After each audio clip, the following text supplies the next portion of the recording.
All right. Hey, everybody. Thank you for having me tonight. As she said, my name is Ashley Morris. I'm currently a community engagement specialist for Fairfax County Office of Emergency Management. I have been in this role ever since March. And so originally, I've actually been doing emergency management on a local level for a city or a county out in Texas. So I've been doing emergency management for nearly 4 years now. I actually took this position in the middle of the pandemic and had to move across the country in that and then adjust to living in a new area, learning a new government system, and then also learning how to manage COVID-19 and all of the other incidents that we've had here. And so I'm very happy to be here. Tonight, I'm going to be touching on how to prepare for disasters, especially relating to emergency plans for childcare. We're going to talk about the importance of different kinds of skills that you will need, not only for your own independent individual preparedness, but also for those that you're looking after. We're going to be covering emergency supplies, evacuation plans, drills, all sorts of things that way. Also, how you can receive emergency notification messaging from us. And then lastly, I'm going to be wrapping it up with some information on COVID-19 and some thoughts of what you can kind of consider to start to implement in some of your plans. Because even if you had emergency plans before 2020, you're definitely going to have to revise those based on COVID-19. COVID-19 has changed a lot of the way that we do emergency plans, and it's going to require kind of a revamp of that. So before we kind of get started in all of that, want to go ahead and lay down the ground rules for the webinar, and she actually went over some of this already, but I want to make sure that it's super clear. So the webinar and training rules, remember that you will only receive a certificate for tonight's training if you participate and if you attend the entire presentation. This is very critical because if you do not stay during the whole presentation, and if you also do not give an answer to every little test question that we have throughout the webinar in the question box, you will not receive credit. So keep in mind that when we ask the questions throughout this, it's more of just a track to see if you're still there and present, because we're not in a classroom setting. So we're not going to be grading your answers. Your answers don't have to be correct. You can even answer with a question mark if you're not certain of what the answer is. We just want to see some kind of response for every question throughout the webinar to prove that you're actually on the webinar for the full duration of this training. So please keep that in mind, and then I will constantly remind you as we come along with questions when to put an answer in the box and when to make sure that that is going for you.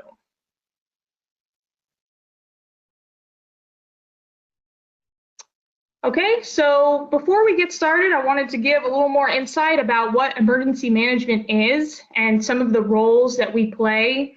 So in my previous years as an emergency manager, I've spent a lot of time writing disaster emergency plans for city government and also for the county government. I work very closely with police, fire, EMS, public works, all of the different agencies and departments in city and county government, and we work together to kind of brainstorm what we would do as a government if we were to have a disaster in our county. And so a perfect example of that is that we've done that with Fairfax County with all of our agencies, and we've really worked out how to create response plans for the pandemic, for instance. COVID-19 has shown that we have to have everybody in the county, all of our departments, as well as our nonprofits and our community groups, and everybody in the county working together to really manage and protect each other, right? And if we didn't sit down in the same room together to actually go over a lot of these emergency plans and actually come up with tactics and methods to do that, we would not be able to respond well during it, right? So creating the plan and doing the emergency planning process and sitting down and actually thinking through disasters before they happen is really important, because it will actually help you be more effective when it actually happens. And so a lot of emergency management is that. Fairfax County actually has its own emergency planning cell within our OEM office. And so that's probably a handful of about 5 people that are designated to doing disaster planning for the county. And they do that pretty much all day, every day for the entire year when we're not responding to disasters. After that, when we write a disaster plan, it is really essential that we actually test our plan, right? It's great to have a plan of, how to get out of your house or how to take shelter or how to evacuate, but if you never actually do the process, you're never going to actually know if the plan is effective or not. And this is the same for emergency planning on a government level. And so we do that by creating scenarios. So we make up a disaster scenario, we get our partners in the same room, and we actually walk through the scenario and test the plan. We see that if the plan is used, if it's actually going to be effective. And usually during these scenarios and these exercises, we can see, we thought that Public Works would be able to clear all the roads from the snow, but it turns out in this scenario, we didn't have enough, supplies, or we didn't have enough trucks to do that. So when we can identify that when we're doing the exercises or the drills, we can actually make sure that during the real snowstorm, we have enough. So it's a great way to test the effectiveness of our plans before we're dealing with that disaster. It's really important, and this is going to be really relevant for your guys' plans as well later on. We also do Emergency Operations Center activations, and so our Emergency Operations Center is this giant room with a bunch of computers and screens. We actually pull in our partners and coordinate with them to share information. Whether or not it's a tornado, a hurricane, a wildfire, we're all in the EOC or the Emergency Operations Center, sharing information, making decisions together. We're giving briefs to our elected officials on the county level. We're sharing information with the state and all of those things. And so the EOC is really important. That's another aspect of emergency management that we do. And then finally, we do volunteer management and social media and public information. This is really important because during disasters, we often need the assistance of our citizens and our residents who are givers.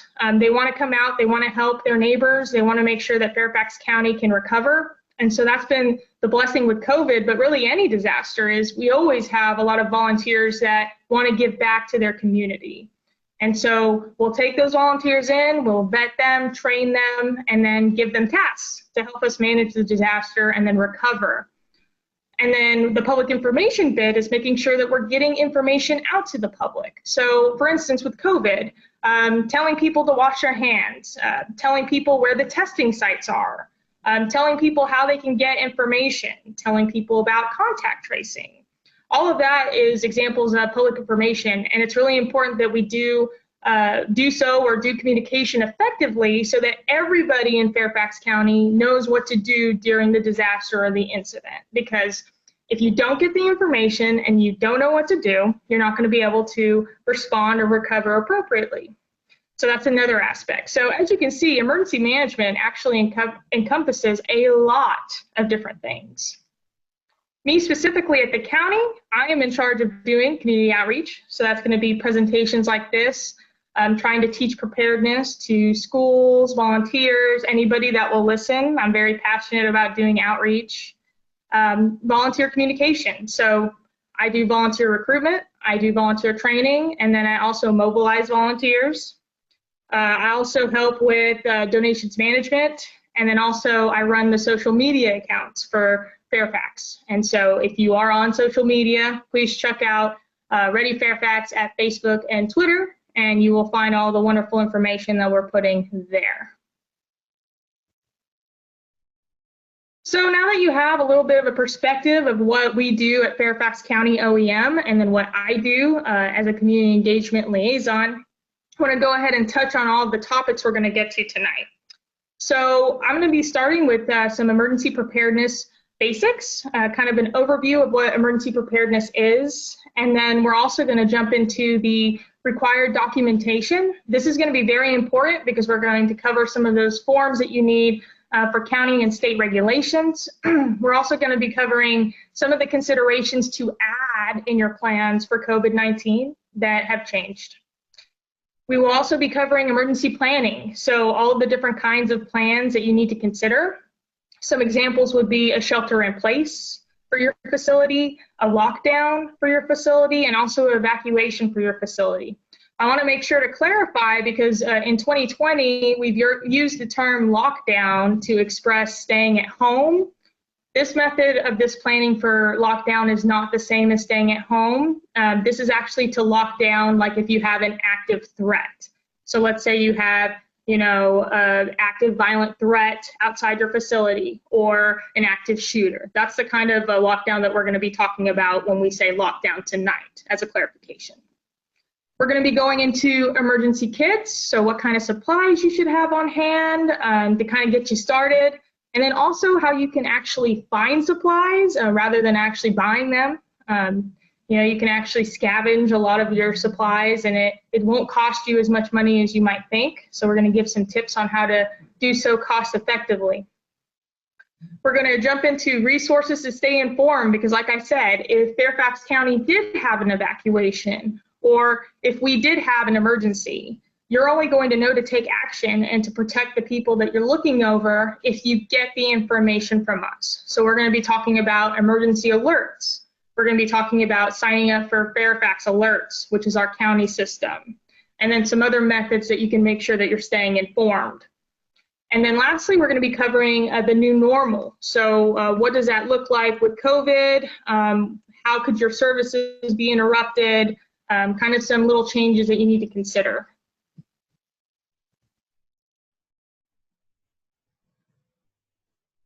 All right, so I gave a little bit of an overview of what emergency management was in the beginning with the intro, but I really do want to clarify this so you're very clear on what this is. So emergency management is all about preparing for a disaster, responding to a disaster, and recovering from a disaster.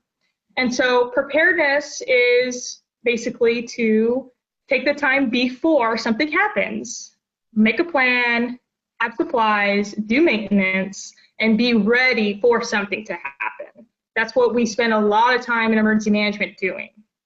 Emergency planning, I already touched on that a little bit. Exercises, drills, and training. So we encourage you guys and we encourage our community and our families to do fire drills, to do tornado drills and all kinds of drills. But as emergency managers, like I said, we do those drills. We test our government plans. We test all of those things to make sure that when we're organizing to handle a flood or a blizzard or a snow event or a tornado or a pandemic, we're going to do a good job. It's really important to us that we test it before. Public outreach, so that's what I'm doing right now with all of you, teaching, trying to share information, trying to get people to be more prepared, because we have research studies that show that if you actually are more prepared and you know what to do before the disaster, your chances of survival and recovery is actually higher. So that's why we're so passionate about outreach. We actually have our own division of outreach for just outreach inside of our Office of Emergency Management. Supply inventory, keeping track of what kind of supplies we have. So we're working with, for instance, the fire department, making sure that they have all the supplies that they might need.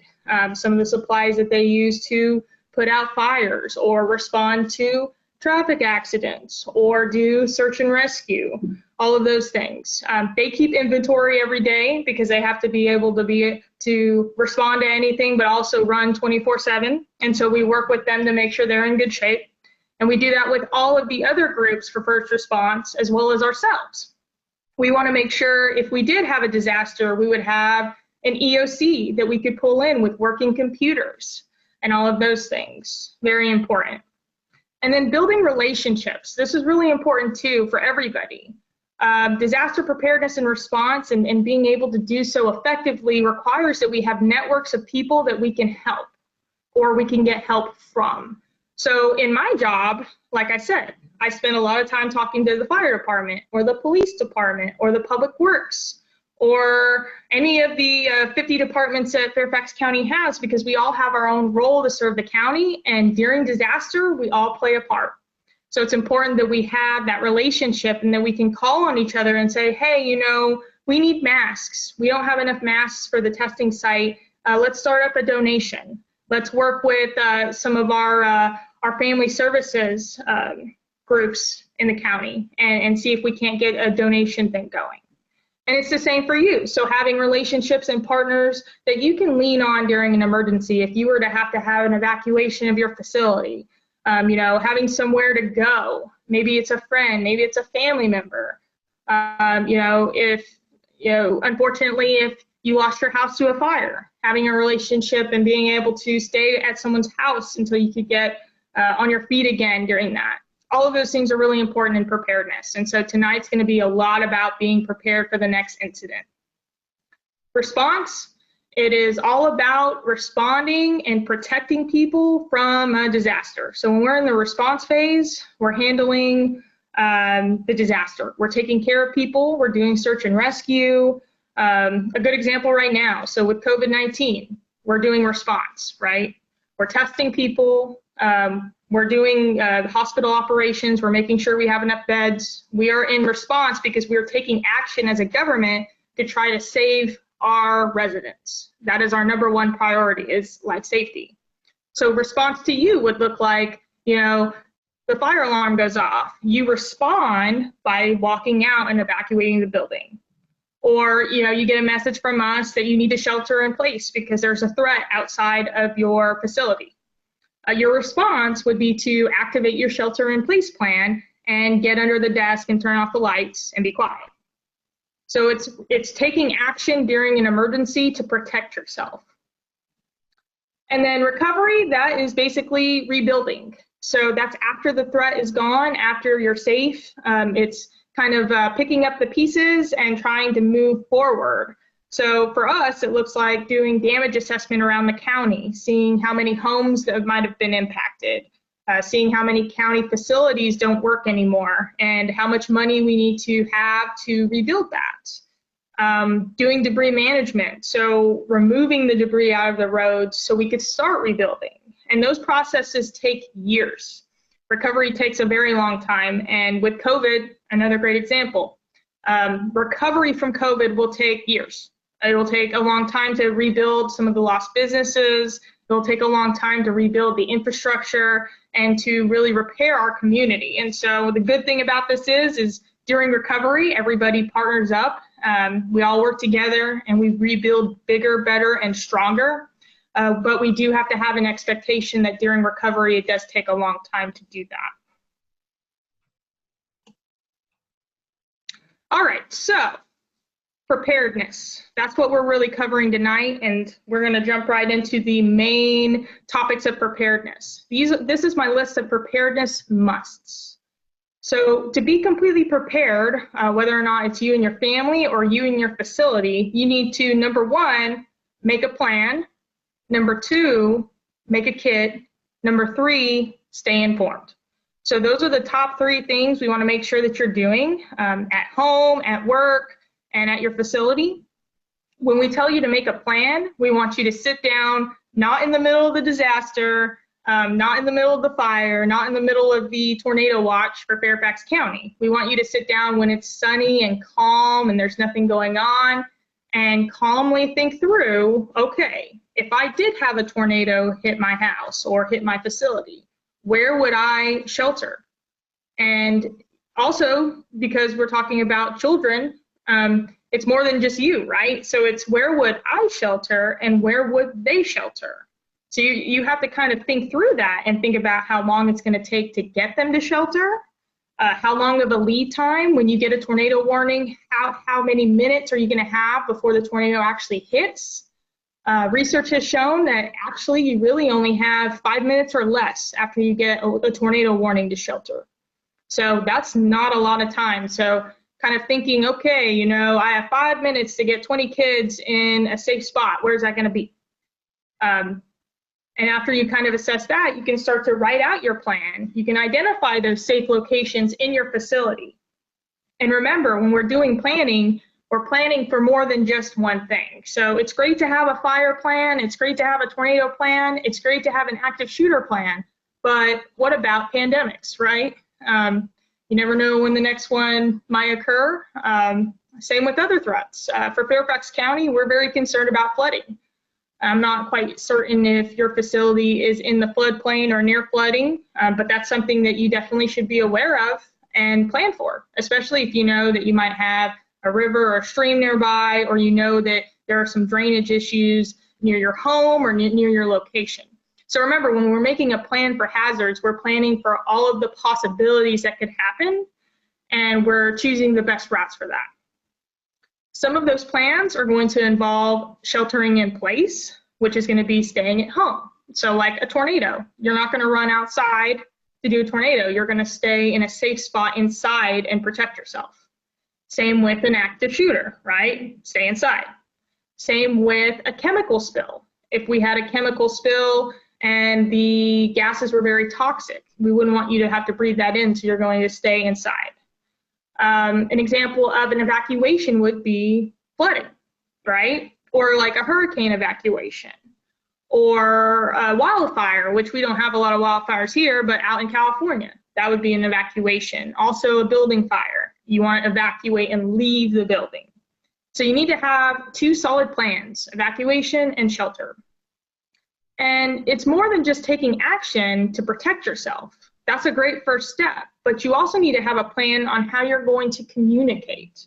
So, when you get that tornado warning, or let's say your building does catch on fire and you have to go out to the safe spot outside of your building, how are you going to inform parents that the building's on fire and that you have their children? Keep in mind that when we have disasters and emergencies, a lot of the parents are going to hear it from the news.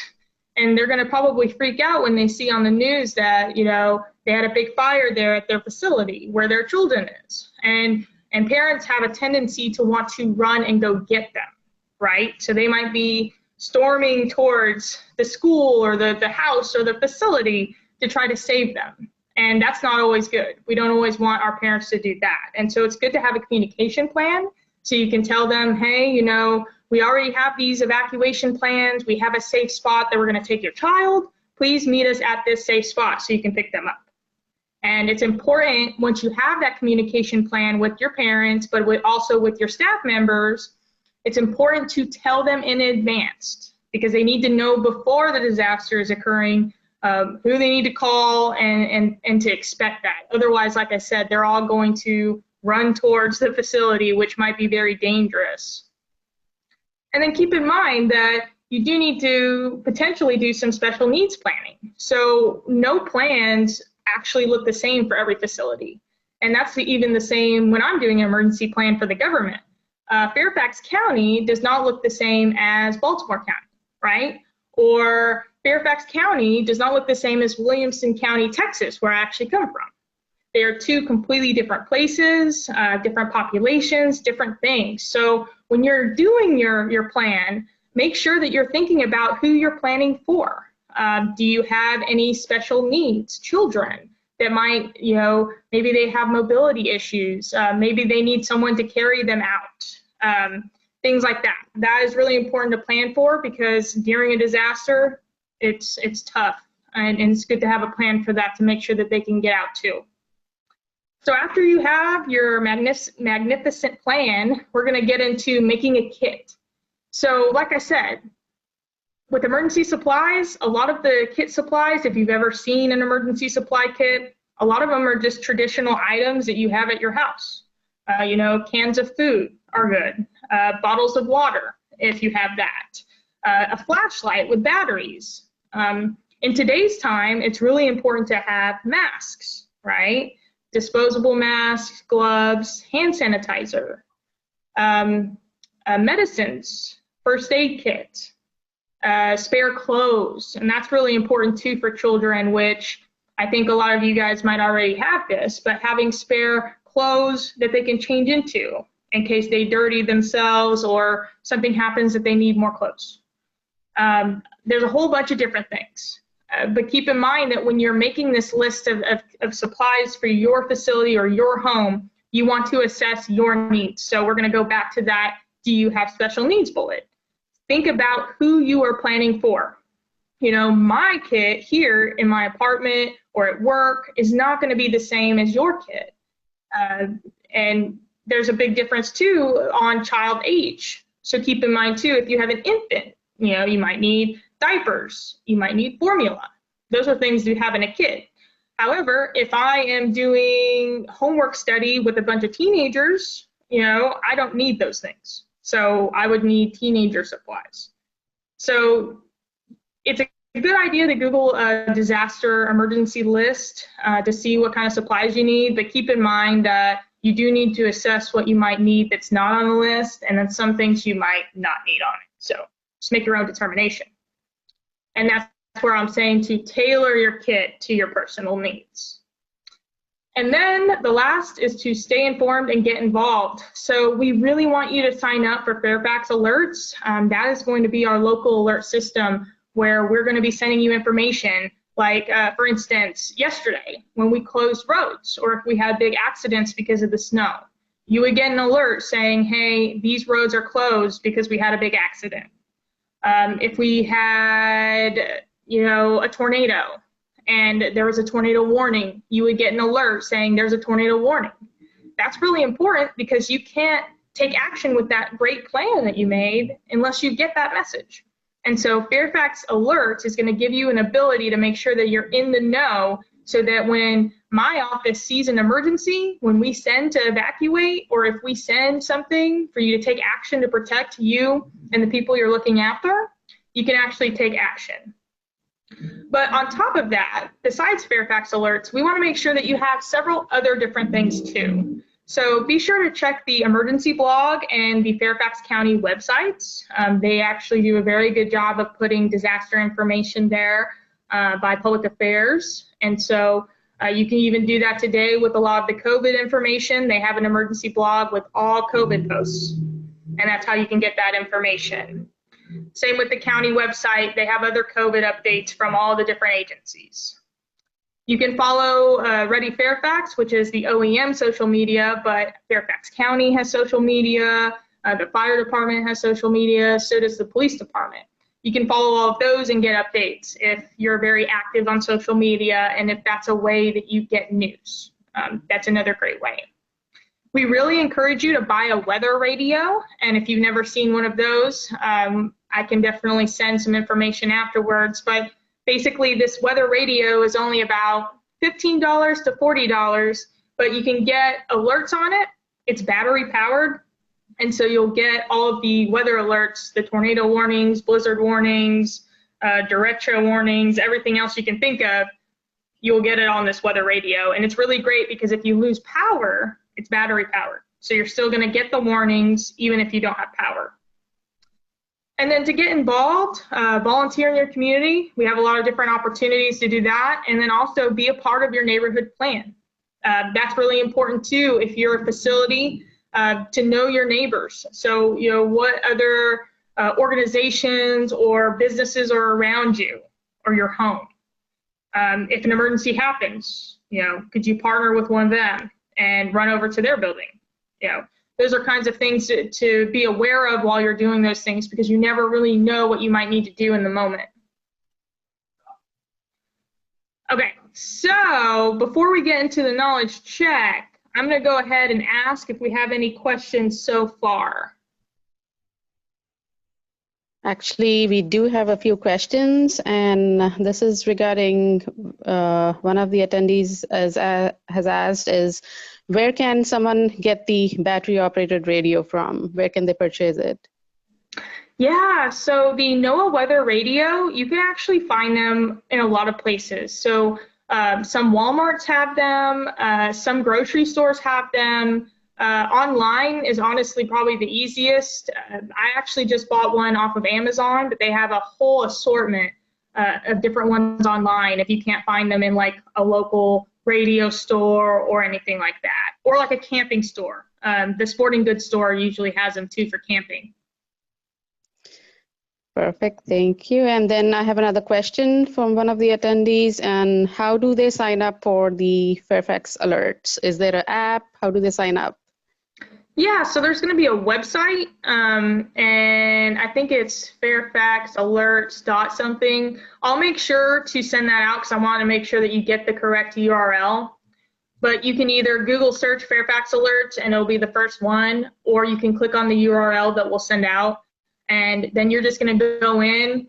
You're going to register your cell phone number or your home number or your email because you have the ability to choose the method that you get the alert. And then you're going to assign an address to it.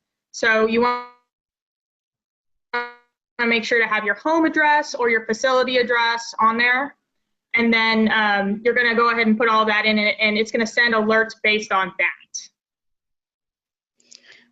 Thank you, Ashley. And then the last question before I hand it over to you is there anything more you want to let them know about the EOC maintenance? About EOC maintenance? Yes. So, not terribly. I mean, it's a lot of it's just about doing like technology updates, computer updates, and things like that. If that makes sense. Okay, so I guess those are the questions so far I have, and we can switch back to the PowerPoint. Excellent. All right, so now that we have our first section out of the way, we are to our first knowledge check. And so these are those questions that you have to make sure to type a response into the question box to make sure that you're still here listening to me and aware. So remember, you must type something in. I want you to try to answer it, but if you don't know the answer, you can put a question mark. Just put some kind of response in the question mark or in the question box to make sure that you get credit for this course. Question 1 is, what is the one way you can stay informed during an emergency or a disaster? So you can right now go ahead and submit an answer in the question box.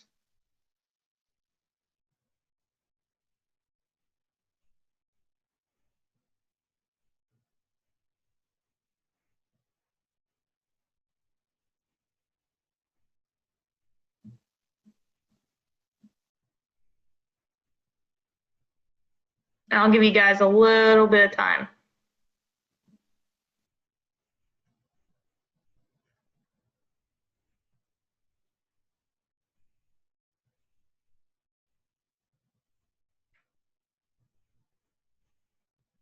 All right. So hopefully you're able to respond one way that you can stay informed during an emergency or disaster, or put a question mark or put something. But remember, if you do not put anything in the question box, you will not get a certificate for this class. So I really want to make sure you guys do that. So now that we did that, we're going to be jumping into our second section. So this is going to be all about the different kinds of plans that we have to design. And lucky for everybody, we actually have something called the CERG, and that is the Community Emergency Response Guide. And I can send the link to you guys with this too, because we have physical copies of this, but we also have a downloadable copy on our OEM website. But the CERG actually helps you kind of figure out what an evacuation plan is, what reunification means, what shelter in place looks like, and also what a communication plan is.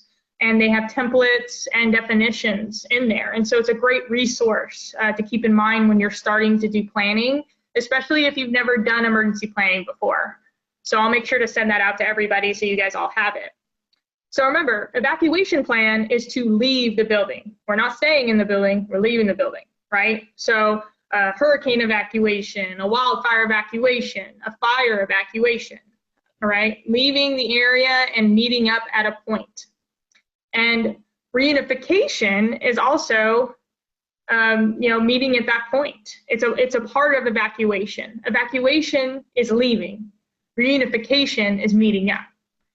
The reunification aspect is really, really, really important because of what I talked about earlier with childcare and parents and children. We want to make sure that you have a reunification plan on where parents are going to go to get their children, so that it's smooth and easy for them and stress-free. Some other aspects to think about when you're thinking about the process of them picking up their kid from evacuation site would be, showing proof. Who's going to be allowed to pick up that child? Are you going to have a list of vetted names of certain parents that have to come? Are they going to have to show their ID to prove that they're that parent that they're saying they are? To kind of plan for this effectively, sometimes you have to think of those scary scenarios. So like, what would you do if you had a child and somebody random wanted to take them? You would want to make sure that it wasn't someone random, right? You want to make sure that child goes home with the right person. Just like schools do with school pickup. They don't let anybody just come and pick up a child from school. So you want to have the same processes in your reunification plan. You want to have reunification in a safe place after you evacuate, and you want your parents to know ahead of time. And then 2 is going to be our shelter in place. So that's when we're sheltering inside from a threat outside. That could be hazmat, that could be active shooter, that could be tornado. So where are you going to shelter? What does that look like? When the hazard leaves, how are you going to count up and make sure that everybody's okay in the building? How are you going to be able to get out of the building after you're done sheltering in place? Those are all parts of that plan. And then that communication plan, we've kind of talked about a little bit, but that's going to be, how are you going to get a hold of people during the disaster? How is Fairfax County OEM going to get their evacuation notice to you through Fairfax alerts, right? So that would be part of your communication plan, is that you always have someone on staff or someone at your house that is subscribed to that for the address that you're going to get the alert for. Keep in mind with communication, you also want to have that parent communication plan, and you also want to have a communication plan maybe with doctors or with whatever medical plans you're going to do in the event that one of the children need health care or health assistance, okay? Nope. Okay. So I kind of touched on the CERG, or the Community Emergency Response Guide. And this is actually a page right out of it. So besides teaching you a little bit about making sheltering plans, making evacuation plans, and all of the planning templates, it also has all of the potential hazards in Fairfax County. And so these hazard pages has what the hazard is, so it defines the hazard. It has key terms, and then it also has what to do before the hazard, so that's your preparedness. It has what to do during, which is your response, and then it has what to do after, which is your recovery.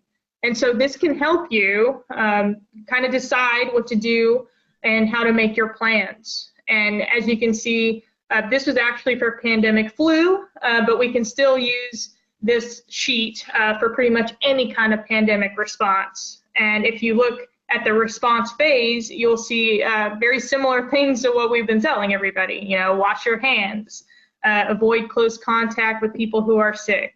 So this CERG guide is very helpful, especially once again, if you're not familiar with severe weather safety, maybe you just moved here and you're not sure what threats we have. Use this guide to kind of pinpoint some of the emergencies that could happen to you and then plan for those.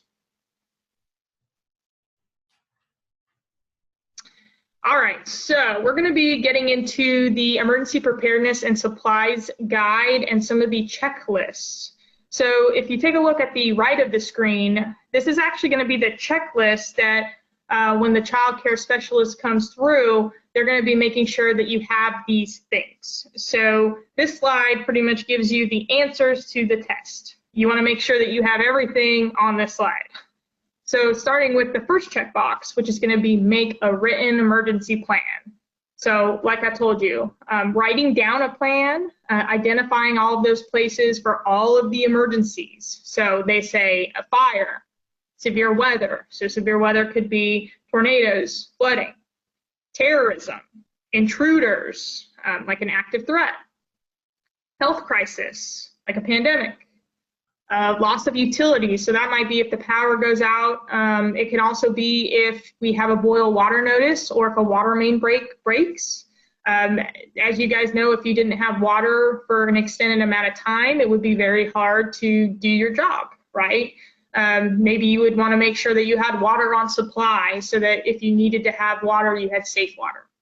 But those are things to plan for that sometimes people forget about. Environmental disasters and also relocation or evacuation. So you want to make sure that your written plan has all of those things under that bullet. You want that written plan to be on paper, and we cannot emphasize that enough. It's very, very important, on paper. And then after you have that plan, you're going to actually practice your plan monthly. So you want to make sure that you're practicing actually evacuating to your shelter-in-place area every month, so that you know what you're doing, and then also the children know what they're doing, right? And that's really important because during an emergency, we have a tendency to freeze up, right? If I hear something scary like an explosion outside my door, I'm gonna be like, what's that? And I'm gonna freeze. And adrenaline kicks in, and then I don't have a lot of time to sit here and think, well, what am I supposed to do? I don't know. So it's really important that we have that plan and we practice it. So that way, when I hear the explosion, I know what to do, right? It's the same exact thing with fire drills. We've been doing this for decades, and that's why fire safety has actually been a huge improvement. A lot of people used to die in house fires, and nowadays, with all of the fire prevention that we do, all the fire drills at schools, you don't hear of it as much. It's a lot better because we're practicing those drills. So you want to make sure that you're doing those drills and that you're recording them. It's not going to be good enough if someone comes and asks you, hey, have you been doing monthly drills? And you say, well, yeah. And they say, well, where's your proof? And you're going to say, well, I don't have any, right? Like, I'm telling you, word of mouth is not enough. So you want to make sure that you're saving these records for 3 years, okay? So we kind of covered the fire drill part, all that. Make sure too that you don't always drill at the same time. I know that sometimes it's kind of easy to say, okay, on the second Tuesday at 9 a.m., we're gonna do our fire drill. That's easy to remember, but what if you have a fire at the end of the day? Like, it's not gonna look the same, right? People might be in different areas, you might have more children on different days. Like, it's always good to test your plan and do drills at different times of day and on different days to make sure that, no matter what day and what time, you're gonna be able to do what you need to do. So try to cycle those around if you can. And then, just like emergency managers do when we do disaster scenarios, we don't just practice our plan, we actually grade ourselves, right? We want to say, oh, we did good on this, or, oh, we need to do better on this, this wasn't good enough. It's the same thing. If you do a drill and some of the children maybe took too long to get into their shelter-in-place location, or they took too long to be safe from the tornado, maybe we need to record that and kind of think of some better ways to shelter faster. Maybe you can have closer locations that are just as safe, that they can get to faster. But you really want to record some of the results of those drills, and then you want to record what changes you're making based on that. So you have all this proof of all of these drills and all the changes and all of that. That's pretty much the goal. And I can't emphasize it enough, everything in writing, make sure that you save it for 3 years. And then the third checkbox is going to be to identify and prepare a safe shelter-in-place area in your home. So remember, when we're doing shelter-in-place, we want that to be away from windows and doors. So even for tornadoes, it's the same thing, an active shooter, away from windows and doors. We want to store supplies in a waterproof container. So that's going to be your emergency supplies. If we have a flood or if you have a water break or something, you don't want all of your supplies to get ruined. You want to make sure with your communication plan that you have a list of emergency phone numbers and email addresses, probably specifically like for parents, but also for emergency services. So like police, fire, Red Cross, telephone, the electric company. Having that number on hand if you have an outage, so you know who to call. All of those numbers and having them somewhere safe is really helpful, and it's going to give you empowerment to be able to take action and recover or protect yourself. You want to make sure to know where your main water and electrical shutoffs are. So you want to identify those places in your facility and also know how to turn them off. This is really important, especially like if you have flooding. Sometimes the water can come up, and if it comes up to a level that's really close to your outlets, that is very, very dangerous for electrocution and things like that. And so it's really good to know how to shut off your power if you need to do so. The same with the water. And then you want to develop a method of securing all of these essential documents. So, as a facility, you probably already have a lot of essential documents that have a lot of sensitive information. Some of this might be their emergency contact information for the child. Some of this could be medical information. It's a really good idea to have that original copy of the authorization for emergency treatment form. So that's kind of the parent saying, yes, I authorize this. I'm basically granting you permission to take my child to receive care in an emergency.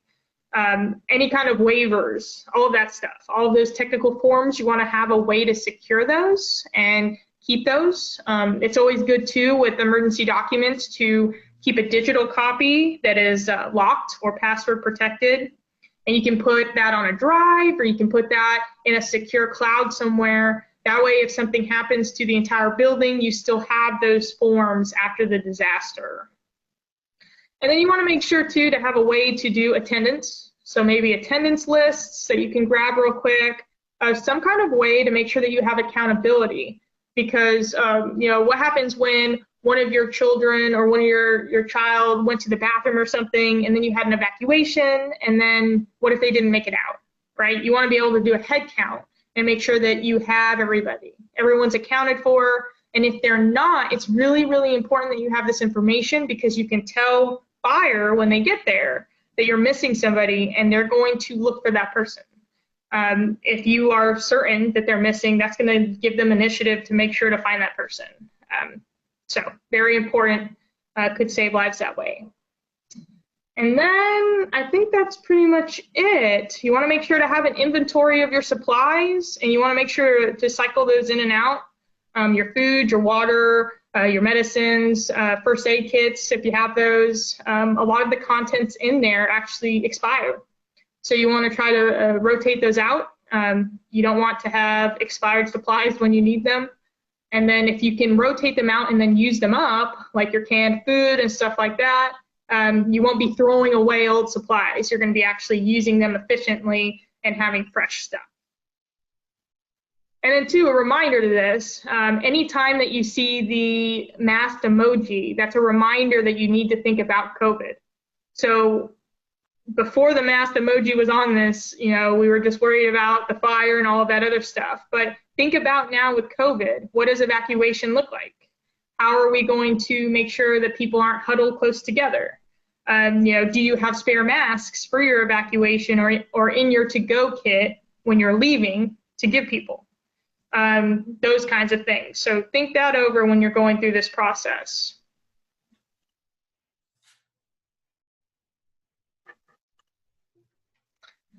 All right, so we're going to pause here. Do we have any questions again before we do our second knowledge check?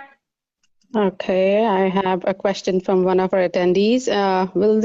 Is there a checklist of the emergency preparedness checklist that they need to have?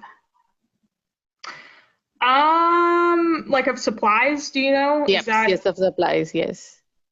Not that I'm aware of, but we have plenty, so I can definitely share that resource. Also, the CERG, that community guide that I'm going to send a link to everybody, that has a list of them too, but I'm not aware of a certain amount of supplies that you have to have for that checklist.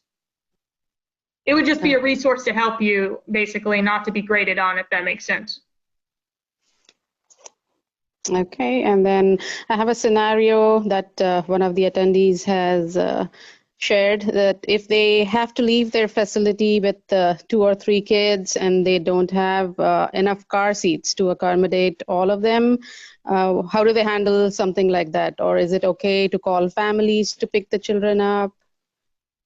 Now, that's a great question, and it's a great question to consider that, because that probably needs to be noted in your plan, right?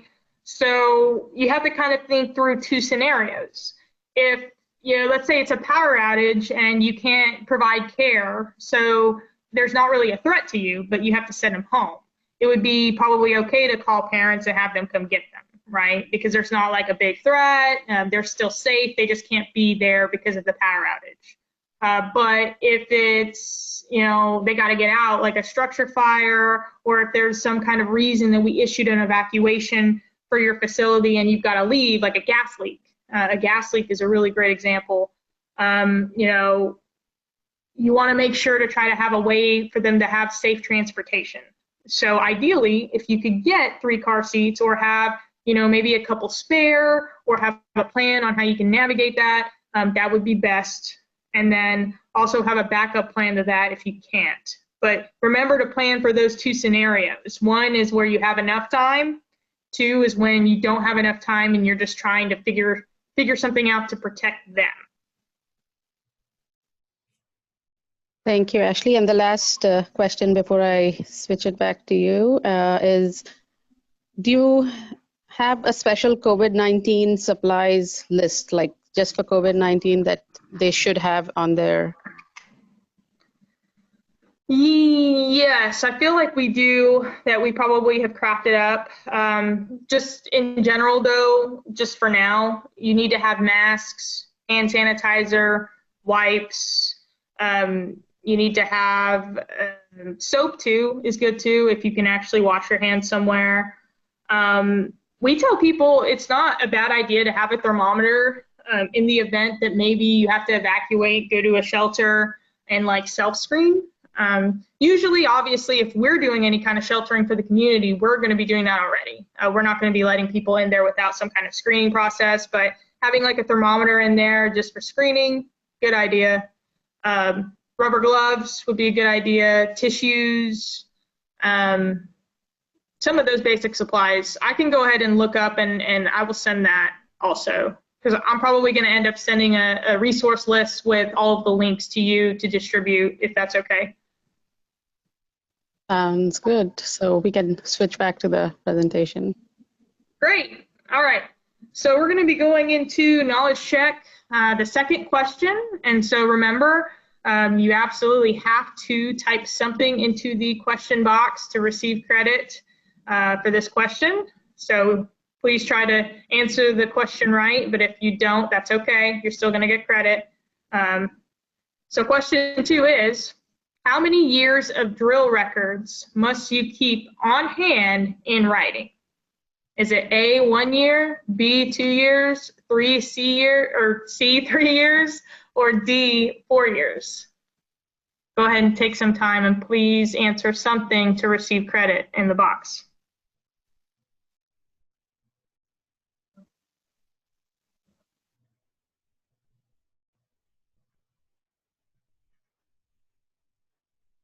All right. So hopefully you guys entered something. I'm going to go ahead and move on now.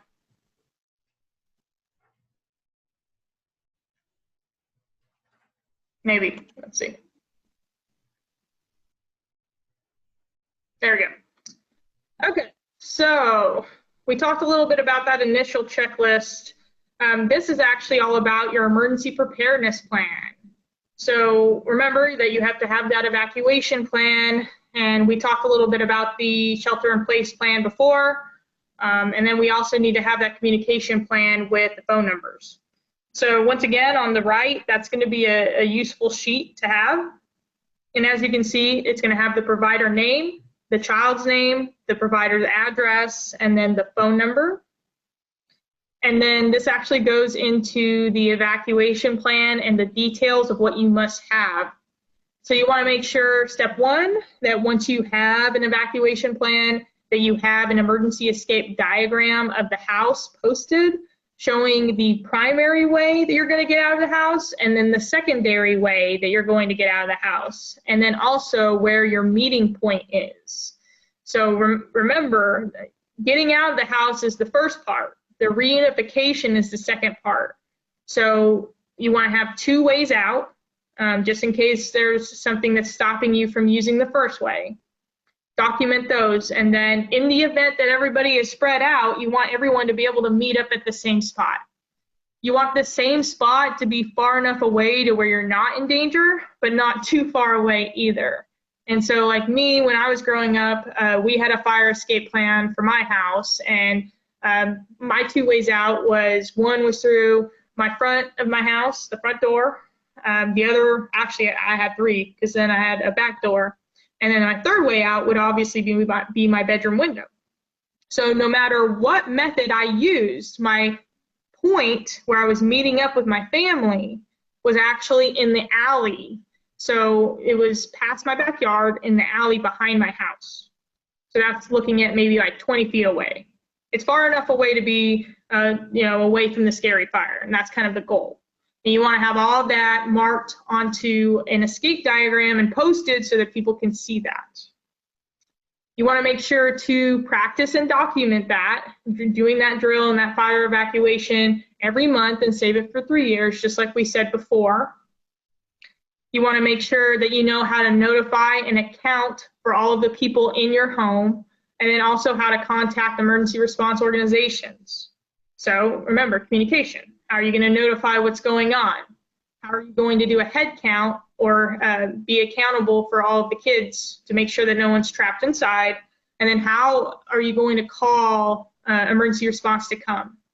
This sounds really easy right now because we're not in a scary situation, but sometimes if you evacuate in a fire, you might leave your cell phone, right? Or maybe you didn't have a cell phone, maybe you had a landline. So you're not going to call 911 while you're in the building. You're going to get out of the building first to protect yourself, and then you're going to call 911. And so it's really important to have a plan. You know, who at your facility is going to make sure to grab the phone or to have the phone? Who's going to be in charge of making that call to 911 about that? All of those things need to be in your plan, and then it's good to kind of just test that. And I'm not saying don't call 911 in the drill. That would be bad. 911 is for emergencies, but just make sure that when you do the drill, if you designate your assistant to grab her phone and make the call, just make sure that during the drill that she has her phone. If she didn't grab her phone, then the drill didn't work, right? And that would be something you would note, and then next time you would do better. Once everyone is evacuated, you're going to use one of these following plans. So you're either going to have a nearby location that you can take all the children and leave them there, or have somebody come get them, or you're going to take everybody to a location farther away and have someone come pick them up there. So this is kind of like what I was saying earlier with emergency planning. It's good to have like a mini emergency where you can just kind of escape and walk to a safe spot and have that be your reunification plan. And then have a bigger emergency. So let's say we had a neighborhood gas leak. You're not going to be able to walk to safety with that. You're probably going to have to get out via car. You're going to have to find a reunification place way farther away than that, than like a structure fire or something else. So you're going to identify 2 of those locations, and then also identify a phone number that is associated with that. And once again, test those out. And then you want to have a plan if you have needs for medical or treatment. You want to have a facility and an address already pre-identified. Really important in the event that, you know, let's say you had a gas explosion and some children had to be transported or something happened. It's good to know your close nearby facilities and also where you take them. The parents are going to want to know that because they're going to be desperately looking for their kid. And then you also want to account for those farther out evacuations and things like that. And so all of that, all those bullet points will help you kind of predetermine your evacuation plans. You want to make sure to also have a go bag of supplies to grab. So you don't want to have your supplies in a place you're going to have to dig because it might be a fire or something that's really dangerous. You don't want to waste a lot of time. So we tell people to have these mini go bags so they can just leave them kind of by the door or in a room close, and then just grab them and run. You want to have some simple supplies like that. And then I guess covering that communication plan, you want to make sure that you have the parent's work number, their home number, and their cell, just in case they can't be reached at one of those. It's also a good idea to have a backup contact at the parent's work, just in case they're not at their desk or maybe they're in a meeting, some way during an emergency to get a hold of them. You want to make sure you have their current emails and fax numbers. The fax numbers is important for documentation reasons. And then also you want to have kind of a list of trusted parent friends, relatives, neighbors, physicians, and then also an out-of-area contact. Keep in mind that if you're doing any kind of communication plans, especially with people that are not the parents really should provide that, not you. So you want to make sure that you have the proper permissions and legal aspects of having other people be involved in that. But having backups is a good idea to consider. And remember, I can't hammer this down enough tonight, but you want to tell your plan. So everyone should know your plan, your site, your staff, your children that are there, their parents, everyone should know the plan. Everyone knows it because you're practicing, you're drilling the plan, and then you're updating the plan. That is the most important thing, because we have a lot of people that will write a plan and then 10 years later try to use the same plan. That works sometimes, but let's say 10 years ago you only had 10 kids and now you got 20. That might not work if you have to evacuate and drive 20 kids in a 10-seat bus or something, right? So you want to always update and review your plan. And keep in mind, the emoji is on here with the mask. So with evacuation, what do you need with COVID? If you had a van, you can't seat the same amount of people in a van anymore. You have to spread people out, right? So you might need 2 vans now. You need a mask, you need the hand sanitizer for your go bag, those kinds of things. So be thinking through COVID planning with some of these impacts, and use some of the safety stuff that we've already been using all year to help you with that.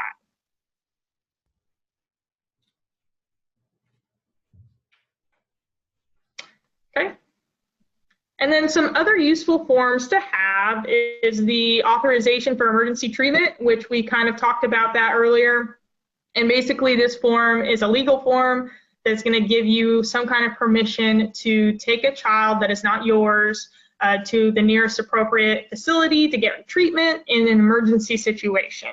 And so you're going to have your facility name on there, the child's name, child date of birth, the allergies, their family doctor name and number, the child doctor name and number, any medicines, tetanus shot, all of those important things that if you were to have to take a child to the ER and provide, including insurance. That's actually a really great addition to have too, their insurance coverage, so they can go ahead and run that. And you're not kind of stumbling over that, because it's obviously a challenge if it's not your child. Really important to have this consent form, really important to have it returned by the parents so that they know in advance that you're going to be taking their child to get treatment. It's very good to have for liability reasons. And then besides this form, some good ideas too. We kind of talked a little bit about shot record, but having a vaccination history, any kind of allergies, including food stuff, which I'm sure many of you guys already keep track of that stuff, but having those forms and then keeping them in a safe spot that you can grab them in that go bag, maybe digitally or something like that. The medical insurance, which we covered, and all of that. Additional forms outside of the emergency treatment, you want to have that evacuation and fire drill form. You want to have an injury and accident form, child file form. So that's probably just the child basics, emergency contact, all that. You want to have the medication administration form, giving permission for you to give them certain meds. And a lot of facilities I know even have those even for basic things like Tylenol, or the little stuff. Like you want to have some kind of authorization to do those things, and then the treatment form that we kind of went. And once again, I want to emphasize, tell, practice, update. So with all of this stuff, you just want to have very crystal clear communication with the parents that this is your plan, that you might have to take their child to get care. They need to sign this form. They need to be aware of the location that you're going to be taking them. And then keep in mind too, this was something that I didn't actually learn until I got into first response, but not every hospital is the same.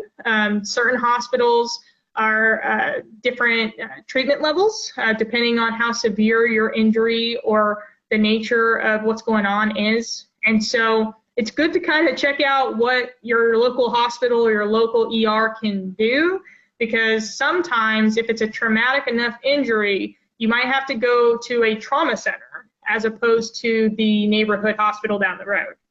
And those are just things to just keep in mind while you're kind of planning that out. Okay, so now that we kind of covered kits or not kits, we covered plans and we covered exercises quite a bit. We're going to talk a lot more about making the kit or gathering emergency supplies. And I really want to emphasize that having emergency supplies does not have to cost a lot of money. A lot of people kind of Google, emergency supply kits, and then they get kind of frustrated because some of the really fancy kits can be $100, $200, and that's a lot of money, especially for an emergency that, it could happen tomorrow, but it might not. So we understand there's reluctance in people wanting to spend a lot of hard-earned money now. And then especially with COVID, we understand that we have a lot of families that might not have income right now. They might be struggling, or they might be very concerned of how long the pandemic is going to last. So our goal is to kind of teach people you can go out and buy supplies if that's what you want to do, but if you're not able to, you can gather them from around your home. And we're going to get into what some of those supplies are in the next slide. There are several different emergency supply kits that you want to consider having, and we've already touched a little bit, but the evacuation kit, that's going to be your to-go bag. So it's going to be kind of like a drawstring bag that you can grab on the run. It's easy to kind of get out the door with.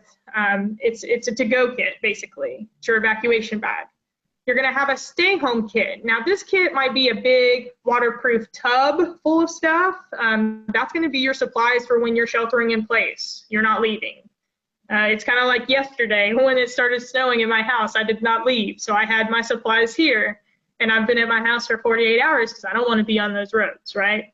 So that's your stay-home kit. And then you want to have a vehicle kit, especially if you're driving kids around, picking them up, and all of that. It's good to have some basic vehicle kit stuff for breakdowns, for emergencies, or things like that too. All right, so the supply gathering tips. So keep in mind for that stay-at-home kit, I just said that you could put it in a big bin because you're not going to be removing it. It's going to be staying in your house. Make sure that it's waterproof. We touched on that. If it floods, you don't want all of your supplies to be ruined, okay? You want to make sure that you're labeling the kit. So that's where that kit inventory list comes in. How many objects of certain things do you have? How many gallons of water do you have? Have an inventory list and label the kit with it. That way you know what the contents are. You can also go through and do those checks twice a year to make sure that you have everything in there. Also, there's a possibility that you might use up some stuff. Like, let's say you had a small incident and you got into your first aid and you used up the Band-Aids. You want to make sure to use that list to refresh that. And you want to be checking that list throughout the year, because I know, I'm sure you guys do this, but I know I do. So I have an emergency kit, and sometimes I might run out of a supply in my house and say, well, you know, I have some soap in my kit, like I'll just go get my soap from my kit. And then I pull it out, and then I go use it, and then, you know, you forget, and then 6 months later you need your kit, you don't have soap in there. That's bad, right? So you want to make sure to have that inventory and be checking it to make sure that you're refilling it and that you're not missing out on anything like that. And so after you're doing those kit checks, you're going to make sure to check your batteries, your medications, your first aid supplies, and also your food and water. And the reason for that is because all of those go bad. Batteries are only good for a certain amount of time. Same with medication. You don't want to have old stuff in there. So every time you review your kit, you want to make sure that you're rotating stuff out, including prescriptions. And we actually tell people as a reminder, every time that you change your clocks, you should check your stocks. So when we have time change in the spring and the fall, that's a perfect opportunity to go ahead and do a plan check and then also a kit check. We also tell people, just like the fire department does, that they need to check their smoke detectors. So you can do that during that time as well. You do want to try to keep your kit out of reach, especially from small children. Number one, it's going to have snacks in it, and you probably don't want your child getting in there and eating up all your snacks before you need them. Number two, there's medicines in there and other things that could be dangerous and toxic. And so you want to make sure that your kit is child-proof, especially from the little ones. And then you also want to make sure to add those COVID-19 supplies. So like I said, the basics were lots of spare masks, because you never know how long you might need them. And then keep in mind that those disposable ones are really only supposed to be one-day use. We've seen a lot of people kind of reusing them, and we understand too that sometimes it's hard to get your hands on them, or you know, maybe you can't find any, but in an ideal situation, to be the most prepared and have the best mask, if it's disposable or a surgical mask, like you want to use them once a day. So have a cache of masks, cloth masks, all kinds of different masks in there that you can use. Have gloves, have hand sanitizer, soap, disinfectant, wipes, pretty much everything that you're probably already using now. You want to try to have some extra of that. And we do know that that has been a challenge, especially with wipes. I actually just got my hands on some wipes this weekend for the first time since February. So they're out there now, but I do understand that some of those supplies are hard to get.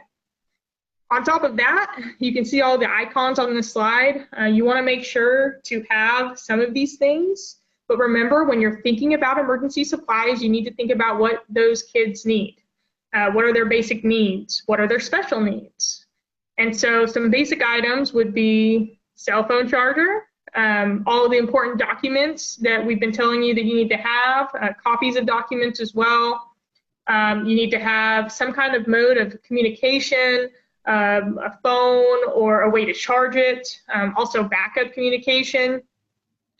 Some people have walkie-talkies, that could work too. And then two, some people during disasters have used walkie-talkie apps on their phone to talk to people, like when the towers go down and things like that. So that's an option. Just having some kind of other way to communicate with your staff and everybody if we lose cell signal. You want to have medication prescriptions, especially for children who might need them daily. You want to have more than one day on hand in the event that, let's say you were up in Pennsylvania and you got 30 inches of snow like they got last night and you get snowed in and they can't come get their child for 48 hours, you want to make sure that you have the medicines there, okay? And make sure too, because you're doing multiple children, it needs to be clearly labeled and then also in a very safe spot where they can't get their hands on it, and then labeled with their name and everything else. You want to have a battery-powered radio, so that could be your NOAA weather radio or an AM/FM radio, or if you're lucky, the one I just bought has both. So it has NOAA weather radio and AM/FM in it. It's battery-powered and solar-powered and hand crank, which is pretty cool. You want to have a flashlight, spare batteries for that as well, first aid kit, spare water is really important. Toilet paper and like any other hygiene products that you might need. Diapers is really important. Those usually are one of the big items that people really need after disasters. You see a lot of donations in diapers or donation requests for that.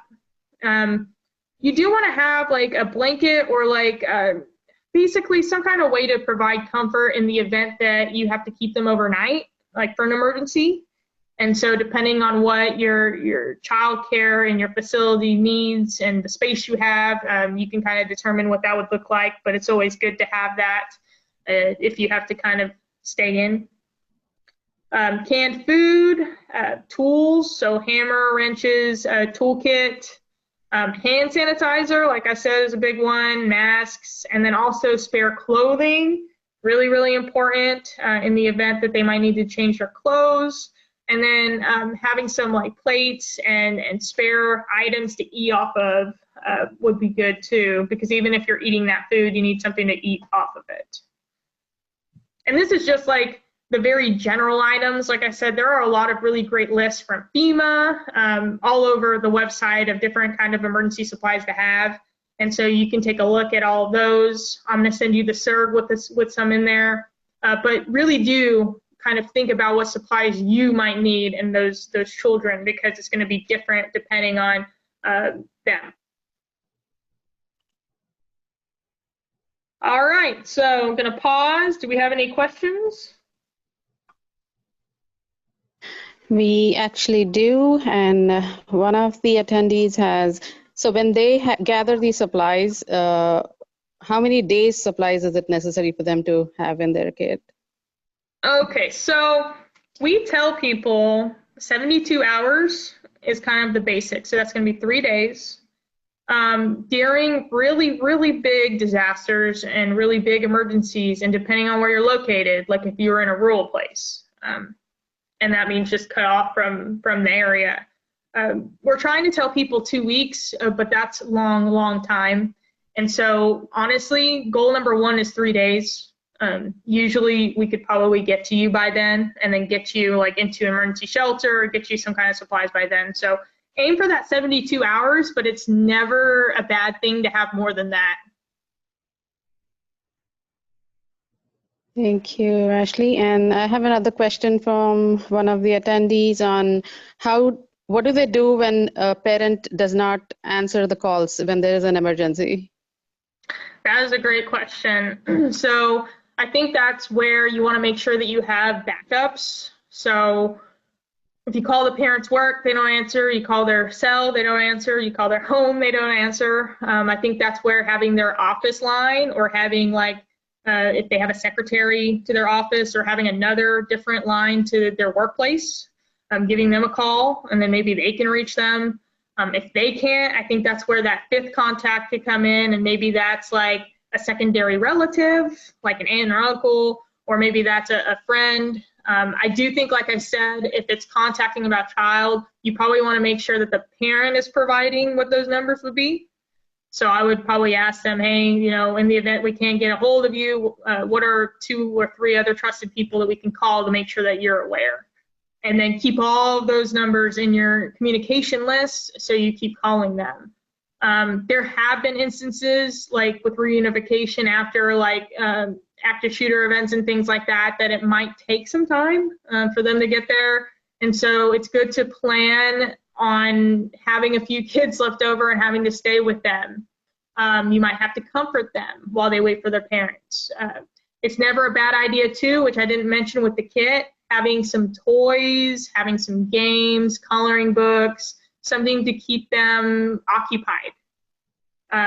That's always good to have too, like in your to-go kit or in your facility, because it might take them a while to get there. And then to keep in mind, depending on the disaster, traffic and everything else, it might be kind of a long time. So it's good to plan for all of those things.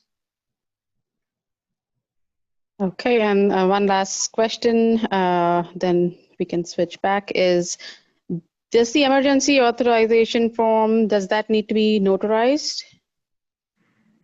That's a good question. I would need to ask about that because I'm actually not aware of that.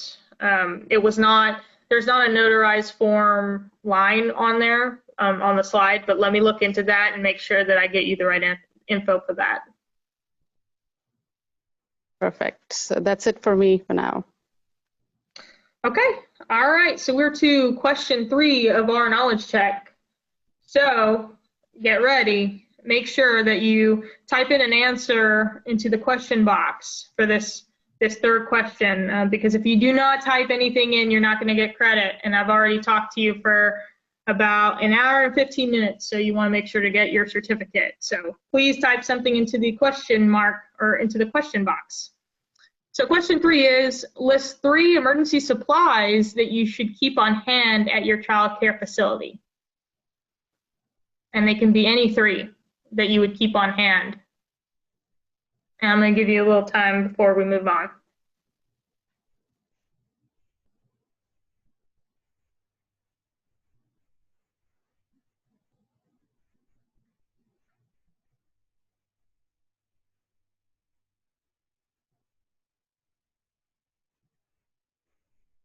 All right. So hopefully you guys have your answer typed in. We're going to go ahead and get rolling.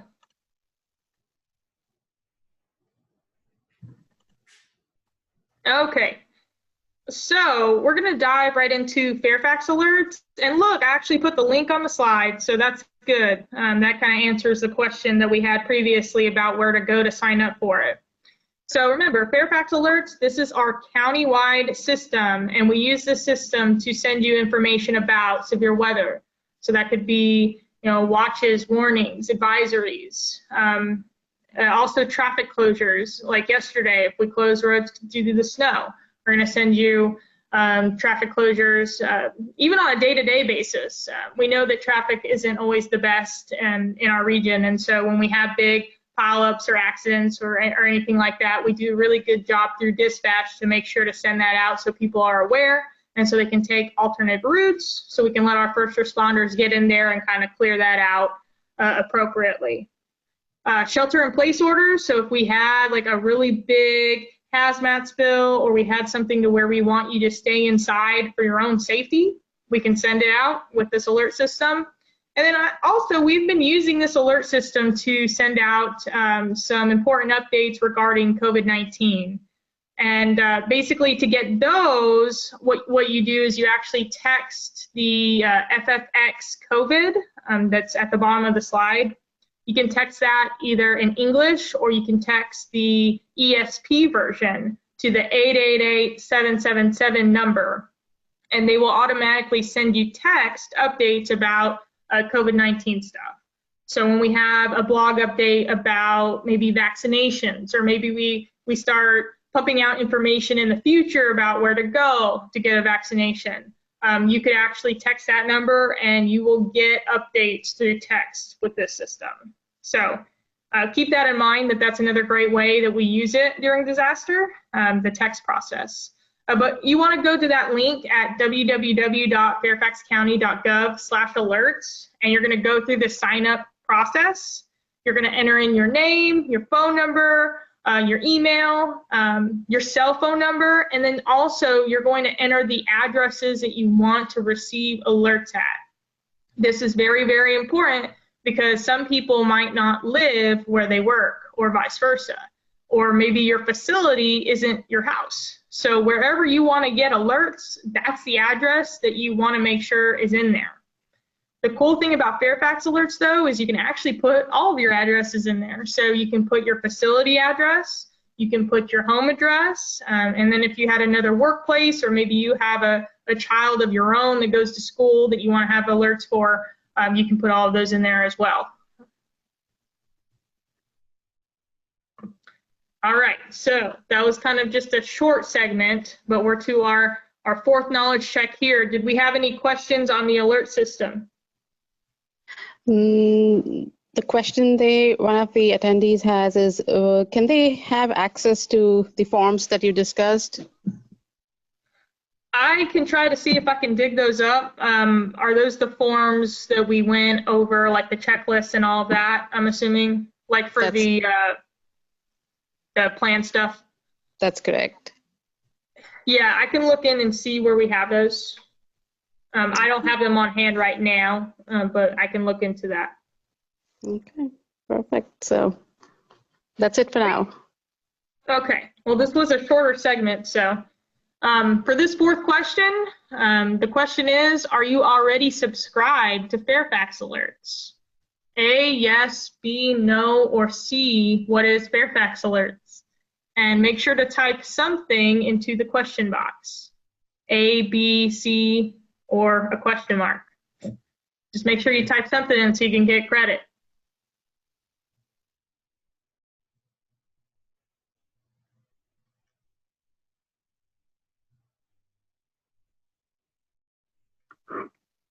All right.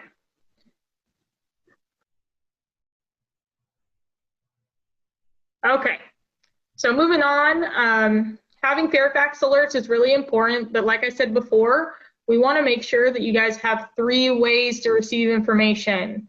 It's very, very important, especially with disasters, that you have more than one, because you never know if we have interruptions, right?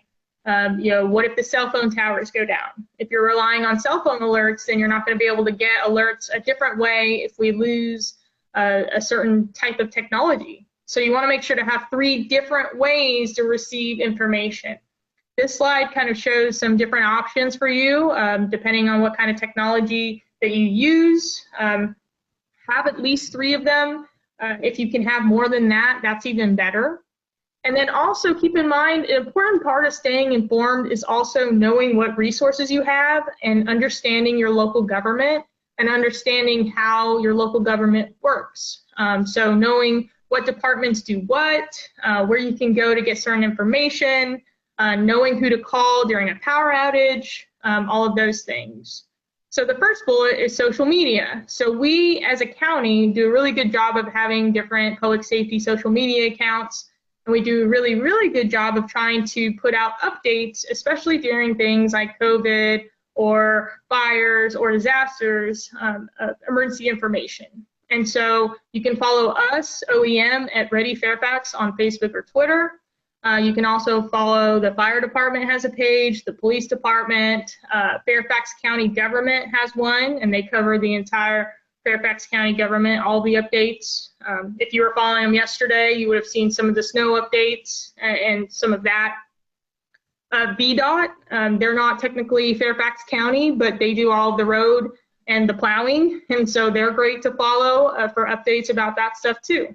So social media nowadays is another way to stay informed. Keep in mind, though, that you still need to have some backups, because in the event that maybe we get really busy, we might not be able to have alerts posted immediately.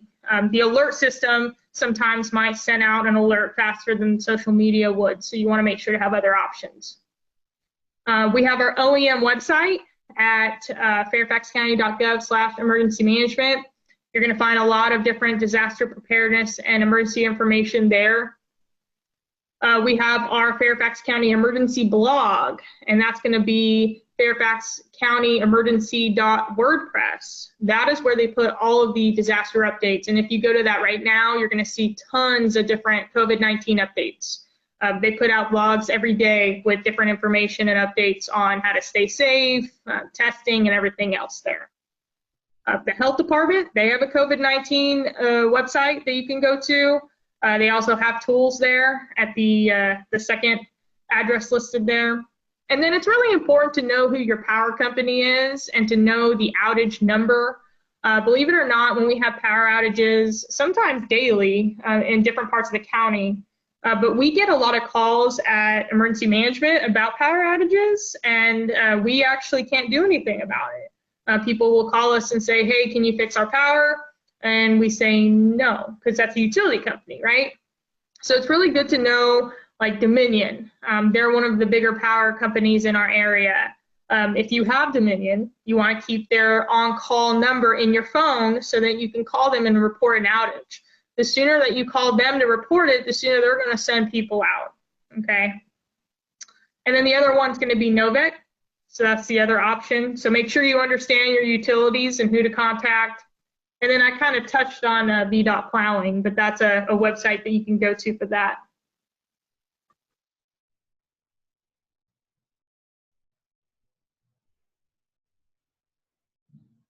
Okay, so kind of turning the page here from receiving information to COVID-19 information. A lot of this is probably very familiar to you because we've been kind of communicating the same message over 9 months, 10 months. And so our goal with COVID-19 is to stop the spread. We want to slow down the spread rate. Remember, the reason that we're so concerned about this is hospital beds and the healthcare system, right? If everybody gets sick at once and everybody needs a hospital bed at once, we can't do that. We don't have enough resources. And so our goal to manage this and to make sure that we have medical infrastructure or an ability to be treated is to make sure that we slow it down at a rate that we can handle it. So that's why we've been really urging people to stay away from each other. We've been really urging to wash your hands often. To sing happy birthday while you wash your hands, make sure that you wash your hands enough with soap and water. If you can't wash your hands, you can use hand sanitizer, but remember it has to be 60% alcohol. We've been urging people to clean surfaces, especially like doorknobs and kind of those high traffic areas where you might have a lot of kiddo hands on all the time at your facility. And I'm sure a lot of you guys are already kind of used to doing that, especially during cold and flu season. So we're just kind of ramping that up and doing that all year round with COVID. We want to make sure that we're covering our coughs and our sneezes, and we're not covering them with our hands and then touching things. You're covering them with your elbow. We want to make sure to clean and sanitize any shared toys or items that could be spread, especially with small children. If they're playing with toys or putting toys in their mouth and then other children are touching them and then putting it in their mouth, that's a really great way to spread disease. So we want to make sure to try to prevent that. We want to stay distanced, so that 6-foot rule, and then we want people to wear a mask. Keep in mind with kids that kids should wear a mask. but not 2 years or younger. The reason that they stop it at 2 and they do not include infants is because there is a high suffocation risk, and we do not want that. So for anybody 2 and up, they actually make child masks now, so that would be an option, but it's really important because that actually really helps stop the spread.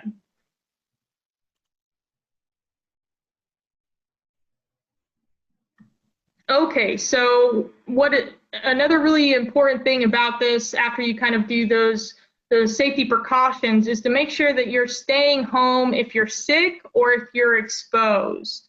A big deal about COVID is the fact that a lot of people are transmitting it when they don't have symptoms, right? So a big issue that we've seen is, let's say you have to temperature check everyone that comes to your facility, right? And you have a child come and you temperature check them and they say 98.6. And you're like, oh, well, you know, they don't have a fever, right? But does that mean that they don't have COVID? No, because a lot of people can catch the virus and actually be asymptomatic for the first few days where they have it and they're contagious. So they have it, they're spreading it, but if you check their temperature, they're normal. They don't have any other physical illness symptoms. And so that's honestly been the biggest challenge at trying to stop the spread, is the fact that people are catching it, and before they even feel it, they're actually spreading it. So it's really important for people who have been exposed. Let's say a child had a parent test positive or was around somebody, they need to try to stay at home if possible. And this is where some of your planning, some of your policies, work with parents and kind of see what works with them too, involve them in this process. But making a plan to try to keep people at home when they're sick or exposed will help you not get sick and help everybody at your facility not get sick and not turn into a hotspot. Okay, so having those requirements and making sure that you're communicating the requirements to the parents. And then 2, it's easy to kind of be concerned about the children and then be concerned about the parents, but what about your staff? If you have staff or people coming in to help you, you want to communicate your expectations to them. You know, we all have a responsibility to protect the people that we work for, right? It's kind of like me, it's the same thing. If I was working with children and I was exposed, I wouldn't want to spread that to the children I work for. Okay, so you want to communicate that and also make it easy on staff. Staff are more willing to stay at home if you have policies that allow them to do that. It's going to be pretty hard to make a staff member stay at home for a week if they've been exposed if they don't get any pay. They're probably going to lie to you and say, well, I haven't been exposed, because they can't go a week without pay, right? And so this is where planning and continuity of operations and all of that is really important, because if you do this right, you can actually plan and develop procedures that not only keep you, your facility, and your children safe, but also will allow them to make the right decisions and still be financially okay. And that's kind of the goal here. Okay? You want to make sure to establish procedures and ensure that the sick children and staff go home as soon as possible. So if you have a child get sick at your facility, you want to try to have some kind of procedure and contact with the parent to come get them immediately, and that needs to be communicated. In the event that maybe they can't come get them immediately, maybe they work 30 minutes away or something and they're going to have to commute to get there, try to establish a place in your facility where you can kind of separate people. So put the sick child isolated away from the other ones while you disinfect the area until they can get removed from the facility. But keep in mind that the #1 goal is to get them removed ASAP and keep them separate from the other kids. Otherwise, the other kids are going to be exposed easier the longer that they're around that. All right, so knowledge check number 5. Before we jump into that, do we have any questions? Actually, we do have a few questions. So one of the attendees would like to know is, do they ask parents to provide masks for 2-year-olds? So that's a very good question. We're getting very good questions here. That is honestly your call. but it does need to be communicated. If children or the child is expected to bring a mask or be provided by the parents, make sure to make that clear to the parents. But do keep in mind that there might be days where they might lose their mask, they might forget their mask, or they just plain can't get one if they're having a hard time finding them. And so what I would do, if you're going to have that policy to have them bring the mask, I would also keep spare masks in the event that the kid shows up with no mask. That way, no matter what, even if they don't bring theirs, you still have spare ones that you can just give them for the day or whatever. And we actually do that in emergency management. So like, for instance, if we had to do like an evacuation where we were doing some kind of shelter, right? And maybe we had like an information center in a gym. We would have a very strict screening process, but also a mask requirement for anybody to go in that gym. However, we cannot deny recovery information and information to people if they don't have one. So what we would do, we would kind of pre-plan and say, well, you know, some people are probably going to forget, and we would actually have a stockpile. So in the event that someone comes, we can give them one so that they can still recover and deal with whatever government thing they're doing. Does that make sense? Hopefully that answers your question. Okay, and I'm going to go to the next question is, if a family member travels to another state, are they required, do they require them to quarantine themselves before they show up at their daycare? That is another good question. And so these are policies that you need to think through and once again communicate these with. So, for instance, like tonight, the governor made the out-of-state travel policy, right? So after tonight, people are not allowed to leave Maryland out of state unless it's essential travel. If they do, the requirement in accordance to the governor is that they have to either have a negative test or they need to quarantine for 10 days. That just came out tonight. And so that's a state thing, a state order. Now, you can use that and you could probably adopt that and notify the parents and say, in accordance to Larry Hogan's order, we will not accept children that have traveled out of state that don't have a negative test or haven't quarantined for 10 days. But just whatever you decide, you want to make sure to communicate that with the parents, and then you want to have a way to let them know and then keep track of all of that stuff. So unfortunately, that's not a super straightforward question, but that is going to be up to your facility to determine those rules for those kids and those parents of what you want to do.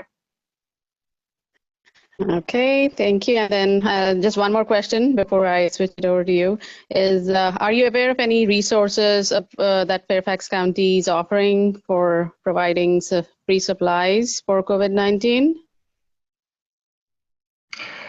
We have a ton of different, depending on what you mean by supplies, but we have a ton of different resources. I know we've done like food drives and stuff and other things. We have several organizations such as NCS, which is like our neighborhood community services group, as well as some of our other nonprofits and our volunteer Fairfax group. And so we do on the website. So I would say to go to Fairfax County and then go into the COVID and the relief part. And then also contact Volunteer Fairfax and see what opportunities they have. I can also send that out to a link to that information if they do have that going on still. That's it for now on my side, Ashley. Cool. Okay. So knowledge check number 5. So once again, you've been with me. We're almost done. We only have 20 more minutes, and so make sure that you type something in so you can get credit. Question 5 is, list a policy that you can have for your employees that ensures that they will stay at home if they feel sick. So think through, what's a policy that will help your employees make a good decision to stay home if they're not feeling good, to stop the spread at your facility.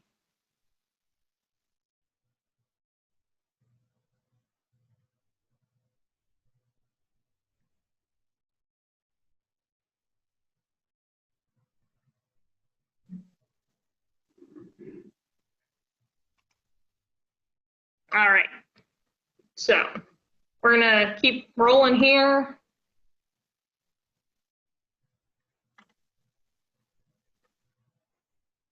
Maybe, I'm clicking it here. Okay, there we go. Okay, so as we start to wrap this up, we wanna have some reminders about washing, feeding, and holding children. Some of these reminders are kind of the same typical reminders that you would have when dealing with children in general. But keep in mind, even with COVID, with any kind of touching, any kind of contact, there are risks there associated with transmission, so we want to be extra careful. Remember to wash any area in contact with any child's secretions. So that can be, vomit, that can be stool, that can be anything that comes out of a kid. You want to make sure that you're washing that area, you're disinfecting it, especially if it's on you, but also if it's on any items, toys, anything, you want to disinfect that area. Keep in mind too with COVID, with the spit, it can transmit. You want to make sure that you're changing the child's clothes, especially if they get dirty. You want to wash your hands after that as well. And it's a good idea that if they have soiled clothing, you can take them off immediately and put them in a bag and tie the bag up or wash them immediately. But you want to make sure to put them in a place where they're not going to continuously soil other items around. And then this is also where it's really good to have spare clothes. So in the event that they do have spoiled clothes, you can change them, put the fresh on, and then tie up the old and hand the bag over to the parents or whatever the policy is that you're doing that. And then you want to make sure that you're washing your hands before and after you're handling any bottles. And you want to make sure that any bottles that you are dealing with are washed thoroughly.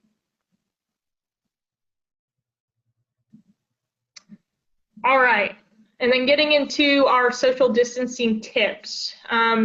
Once again, we want to avoid contact. So try to minimize any hugging between children or children and staff. Try not to shake hands or do any high-fiving. Trying to do the whole non-contact thing. Make sure that you're maintaining distance between people of 6 feet. And so, if you had a facility that had desks or tables where children were sitting and coloring, you want to make sure to spread people out. Maybe you had a table that used to sit 6 kids, but now it's probably only going to sit 3 because you're going to leave every other seat open to kind of give more distance between them. You want to avoid mass gatherings or congregate settings. And so by that, try to think of like a big gym filled with people. Like that would be a mass gathering or a congregate setting. So in a facility, maybe that would be like a cafeteria. You wouldn't want a bunch of people gathered in there or a bunch of kids gathered in there because things can spread faster that way. You want to have people spread out. And keep in mind too, it's always better to be outside than inside. I know that that's probably a big challenge now that we head into winter because it's cold. But it's always better to have playtime and stuff outside because the air is well ventilated. A lot of studies have shown a lot of the transmission occurs inside. And then you want to make sure to kind of protect your higher risk populations. And so if you have any staff that might be higher risk, they might be older, they might have other conditions such as asthma, or any other thing that could cause them to be categorized as high risk if they were to catch COVID and suffer some pretty bad consequences. You want to make sure to protect them, be very rigorous, and then you want to also inform them and make sure that they're aware. Obviously, they probably are, and they're already doing this, but work with them and make sure that they understand how to protect themselves. And then you also want to wash your hands at least 20 seconds, which we talked about earlier. And then just some other considerations for your facility. You want to think through some of your everyday processes and how COVID has changed that. So a big example of that is going to be your child screenings. So before, I mean, your kid would just get dropped off, right, and they just run in there and everything would be fine.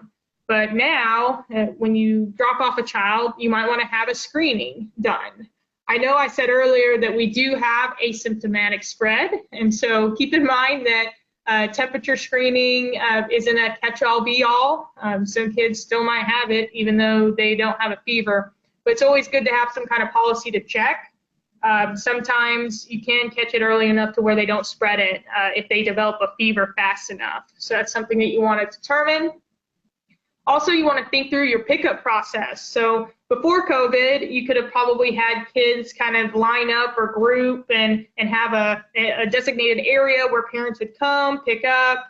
Maybe parents would actually come inside your home or inside your facility, take their kids and leave. Obviously, with that, that's more dangerous now. So you might want to change your pickup process. You might want to have parents pick different times to come to minimize the exposure to other parents. You might want to not allow parents to come in anymore. Maybe you walk their kid out to their car or have some kind of minimized contact with the pickup process. There's a lot of different ways you can do this, and it's all going to be dependent on your facility and your risk and all of these things. So just want you to kind of take these COVID precautions and actions and kind of think about how you're currently running things, and then also think about how you can make it the safest possible to minimize the exposure. That's going to be your goal.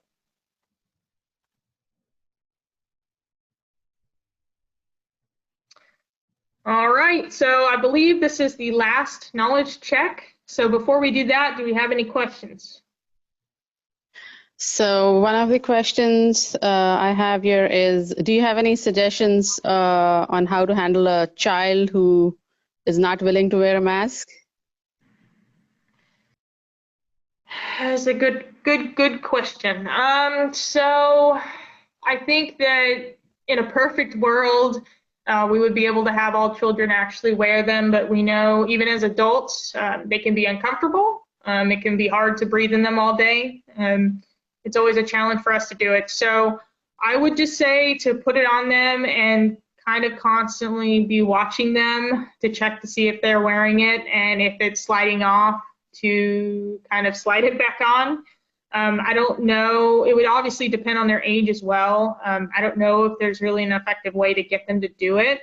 I will say I've seen some of the child preparedness groups that are out there have made some pretty cool videos that are like little cartoon videos for elementary students, kind of teaching them why they need to do it in a kid-friendly way. And so, you know, showing some of those videos might be a good idea. And obviously they're very fear-free, so it's not going to freak them out or anything. It's just like a fun Sesame Street kind of thing to get them to understand that they need to do it. But I would just say reminders, and then keep an eye on them, and kind of do some self-correction, kind of like we do with other kinds of childcare things. Perfect. So that's it. That's all I have for now. Excellent. So on this last knowledge check, you want to make sure to list one thing that you learned today. And it can be anything from the entire presentation. Just make sure that you answer something, or you will not receive credit or certificate for this course.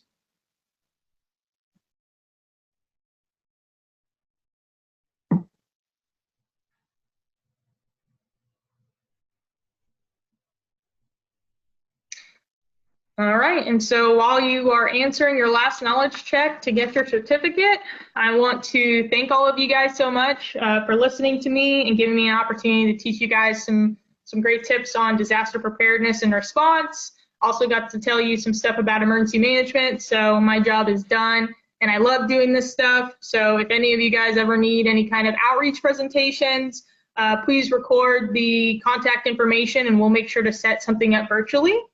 We do disaster preparedness talks and all kinds of things like that. We have coloring books and all sorts of things to promote disaster preparedness for kids. So please take note, contact me, and thank you guys so much. I appreciate it. Okay, just a quick reminder, everybody, that you will earn your certificate if you have logged